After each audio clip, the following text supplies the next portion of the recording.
Okay, so this is our hoof oil. So this is a base of linseed, arnica, white willow, comfrey, rescue remedy. And I think it's got yarrow in there as well. I'll have to look at the recipe. But we use that in many cases of laminitis and poor hoof health. It helps to reduce inflammation. Now I use it on Remy on the whole hoof because his feet were in really bad condition when I got him. They were kind of all flaky and funny looking, and I just find the oil softens his feet and they're starting to look a little bit nicer now. But generally you don't even need to cover the whole hoof.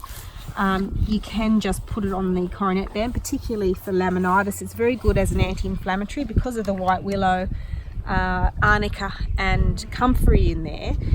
It will help to disperse fluid. So if there's any inflammatory processes happening in the hoof, it will help to reduce that. So it's very different to most hoof oils because it's a linseed oil. It's not a mineral oil, so it's not drying out the hoof, it's nourishing the hoof.